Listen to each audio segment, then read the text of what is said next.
أعوذ بالله من الشيطان الرجيم بسم الله الرحمن الرحيم ولئن سألتهم من خلق السماوات والأرض ليقولن الله قل الحمد لله بل أكثرهم لا يعلمون لله ما في السماوات والأرض إن الله هو الغني الحميد ولو أن ما في الأرض من شجرة أقلام والبحر يمده من بعده 7 أبحر ما نفدت كلمات الله إن الله عزيز حكيم ما خلقكم ولا بعثكم إلا كنفس واحدة إن الله سميع بصير ألم تر أن الله يولج الليل في النهار ويولج النهار في الليل وسخر الشمس والقمر كل يجري إلى أجل مسمى وأن الله بما تعملون خبير ذلك بأن الله هو الحق وأن ما يدعون من دونه الباطل وأن الله هو العلي الكبير۔ اور اگر آپ ان سے پوچھیں کہ آسمان اور زمینوں کو کس نے بنایا ہے تو وہ ضرور یہی جواب دیں گے کہ ان سب کو اللہ نے بنایا ہے۔ آپ ان سے کہو کہ سب تعریفیں اللہ کے لیے ہیں بلکہ اکثر لوگ نہیں جانتے، اور آسمانوں میں اور زمین میں جو کچھ بھی ہے سب اللہ ہی کا ہے۔ یقیناً اللہ بے نیاز ہے اور تعریف کے قابل ہے۔ اور روئے زمین پر جتنے بھی درخت ہیں اگر ان سب کو قلم بنا دیا جائے اور سمندر اس کی روشنی بن جائے اور اس کے ساتھ 7 سمندروں کو اور اس میں ملا لیا جائے اور ان کی روشنی بنا کر اللہ کے کلمات لکھے جائیں تو اللہ کے کلمات ختم نہیں ہوں گے۔ یقیناً اللہ زبردست حکمت والا ہے۔ اور تمہارا پہلی مرتبہ پیدا کرنا اور تم کو دوبارہ موت دے کر اٹھانا یہ ایک جان کے پیدا کرنے ہی کی طرح ہے۔ یقیناً اللہ سننے والا ہے اور دیکھنے والا ہے۔ اے مخاطب، کیا تو نے نہیں دیکھا کہ اللہ تعالیٰ رات کو داخل فرما دیتا ہے دن کے اندر اور دن کو داخل کرتا ہے رات کے اندر، اور اس نے سورج اور چاند کو بھی مسخر فرما دیا ہے اور ہر ایک مقررہ وقت تک کے لیے چل رہے ہیں، اور اللہ تعالیٰ تمہارے کاموں سے باخبر ہے جو تم کر رہے ہو۔ یہ اس وجہ سے ہے کیونکہ اللہ ہی حق ہے، اور جن خداؤں کو تم اللہ کو چھوڑ کر پکارتے ہو وہ سب باطل ہیں، اور اللہ عالی شان ہے اور بڑا ہے۔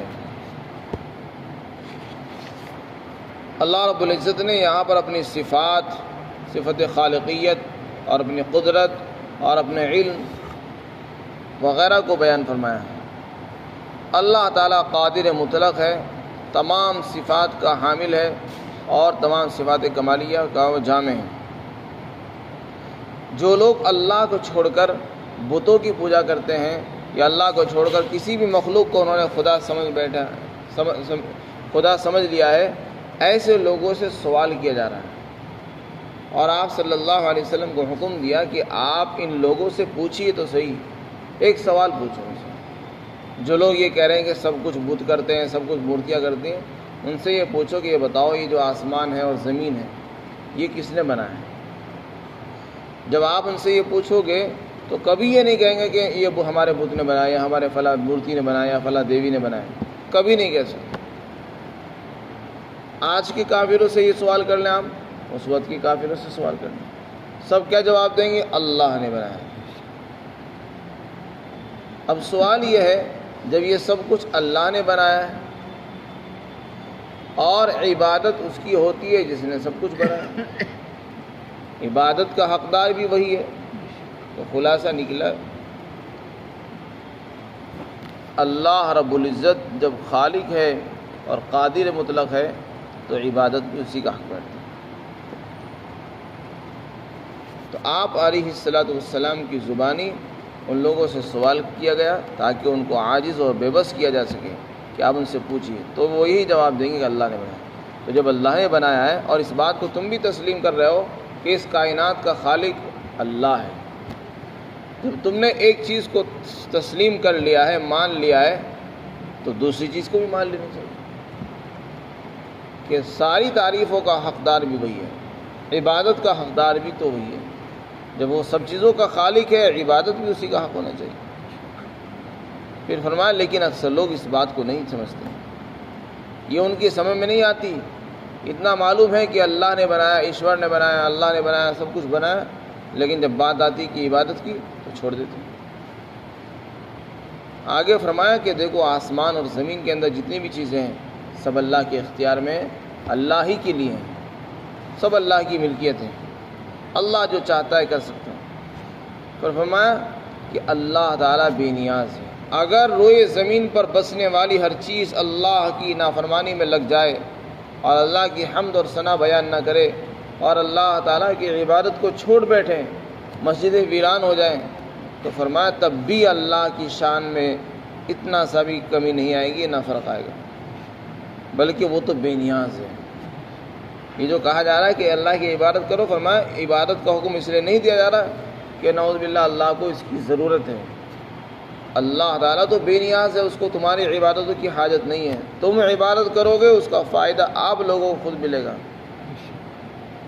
اس لیے کسی کے ذہن میں یہ سوال نہیں آنا چاہیے کہ اللہ تعالیٰ جو عبادت کا حکم دیتا ہے شاید اس سے وہ خود اپنا فائدہ حاصل کرنا چاہتا ہے۔ اس لیے فرمایا اللہ تعالیٰ بے نیاز ہے، اس کو کسی کی نماز کی نہ ضرورت ہے، نہ روزے کی ضرورت ہے، نہ حج کی ضرورت ہے، اور تعریف کیا ہوا ہے، قابل ستائش ہے وہ، اس کی تعریف تو ازل سے ہو رہی ہے اور اب تک ہوتی رہی۔ کوئی بھی اس کی تعریف نہ کرے تب بھی اس کی تعریف کے لائق ہے، کوئی بھی عبادت نہ کرے تب بھی اس کی تعریف ہو رہی ہے اور ہوتی رہے گی۔ تو یہ وہ ذات ہے جس کو نہ تمہاری نمازوں کی ضرورت ہے، نہ تمہارے صدقات کی ضرورت ہے، نہ تمہارے حج کی ضرورت ہے۔ جو کچھ تم عبادت کر رہے ہو اس کا فائدہ اصلی تم کو ہی پہنچنے والا ہے، اللہ کو کچھ نہیں پہنچتا ہے۔ تو اس میں اللہ تعالیٰ نے اپنے بے نیازی شان کو، شان استغنائیت کو بیان فرمایا کہ کوئی بھی آدمی یہ نہ سمجھے کہ ہم نے اللہ پر احسان کر دیا نماز پڑھ کر یا روزہ رکھ کر یا دین کی محنت کر کے، دین کا کام کر کے ہم نے اللہ پر بہت بڑا احسان کیا۔ فرمایا ایسا کچھ نہیں، کسی نے کوئی احسان نہیں کیا۔ اگر کسی نے دین کا کام کیا ہے اس نے اپنی ذات کے لیے کیا ہے۔ پھر آگے اللہ تعالیٰ کی کلمات، اس کی صفات اور صفات کمالیہ کو ذکر فرمایا۔ اللہ تعالیٰ کی جو صفات کمالیہ ہیں وہ اس قدر بے شمار ہیں، غیر متناہی ہے، لا متناہی ہے کہ ان کو ہم گن نہیں سکتے۔ اللہ تعالیٰ کی جو کلمات ہیں، کلمات سے مراد اللہ کی صفات کمالیہ، یا اس سے مراد ہے اللہ تعالیٰ کی معلومات وغیرہ۔ خلاصہ یہ ہوا کہ اللہ تعالیٰ کی جو صفات ہیں وہ اس قدر بے لامتناہی ہیں کہ ان کو گنا نہیں جا سکتا۔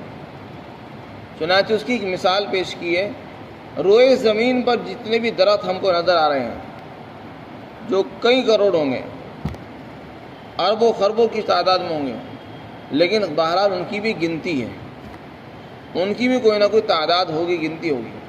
فرمایا جتنے بھی روئے زمین پر درخت ہیں اگر سارے درختوں کو کاٹ کاٹ کر ان سے قلم بنا دیے جائیں، ایک درخت سے کئی قلم بن جائیں گے، اور یہ جو کروڑوں اربوں خربوں جو درخت ہیں ان سب کے قلم بنائے جائیں، اور یہ جو سمندر ہے اس سمندر کے پانی کی روشنائی بنا دی جائے، اور ایک نہیں بلکہ اس کے ساتھ 7 سمندر اور ملا دی جائیں۔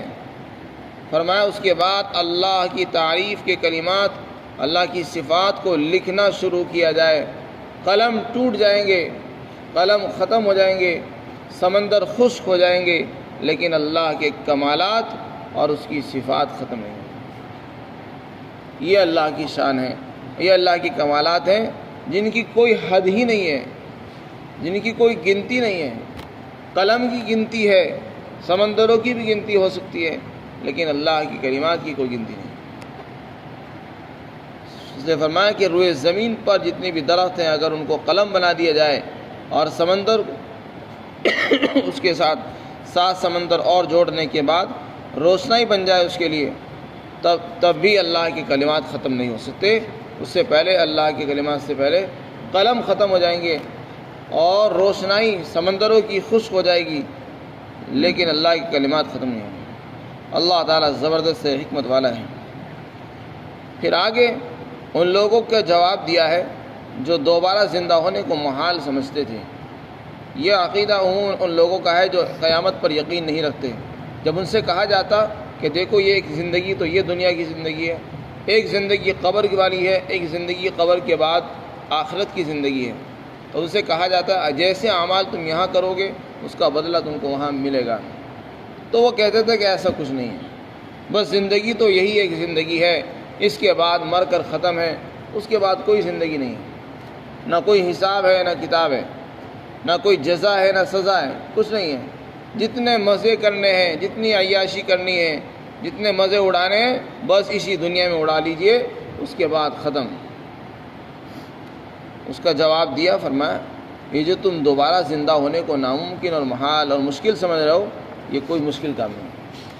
فرمایا تمہارا پہلی مرتبہ اللہ کے لیے پیدا کرنا اور تم کو موت دینے کے بعد دوبارہ سے قیامت کے دن اٹھانا، یہ تو بالکل ایسا ہی ہے جیسے کہ ایک جان کو پیدا کرنا۔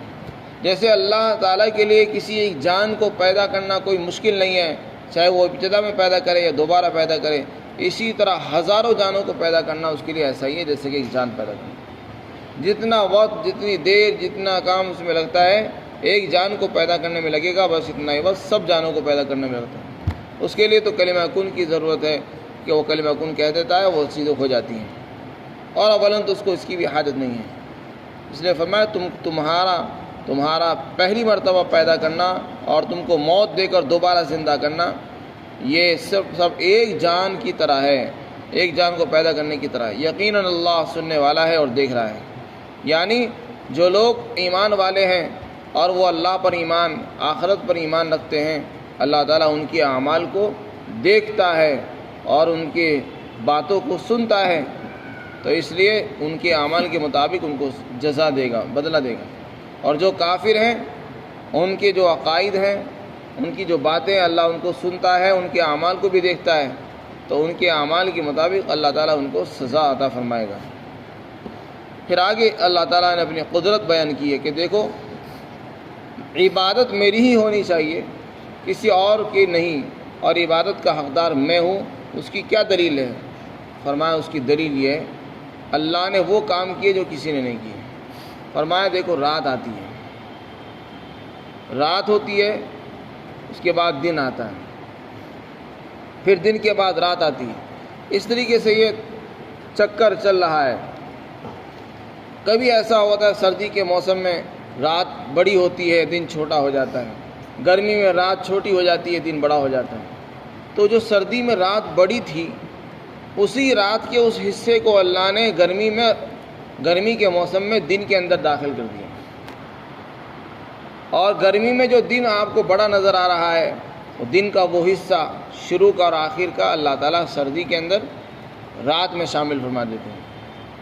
جو رات کا حصہ ہوا کرتا تھا کبھی، اب وہ دن کا حصہ بنا ہوا ہے، اور جو آج دن کا حصہ ہے وہ کل کو رات کا حصہ بن جائے گا۔ تو رات کو دن میں داخل کرنا، دن کو رات میں داخل کرنا، یہ کام کس نے کیا ہے؟ یہ کام آج تک کسی اور نے نہیں کیا سوائے اللہ کے۔ چاند سورج کو تمہارے کام میں کس نے لگایا ہے؟ جو انسان کی خدمت میں لگے ہوئے ہیں، اس کام کو بھی انجام اللہ نے دیا ہے۔ بتاؤ کوئی ایک مثال دے کر بتاؤ جس نے چاند سورج کو تمہارے تابع بنایا ہو، یا جو رات کو دن میں داخل کر دے۔ مثال کے طور پر اس وقت رات چھوٹی ہو رہی ہے، کسی میں طاقت جو رات کو بڑی کر کے دکھا دے؟ سردی جیسی سردی کی راتیں ہوتی ہیں، گرمی کے موسم میں بڑی رات بنا دے، ہے کسی میں طاقت؟ اور میں ایسی طاقت کسی میں نہیں ہے، یہ تو ہمارے پاس ہے۔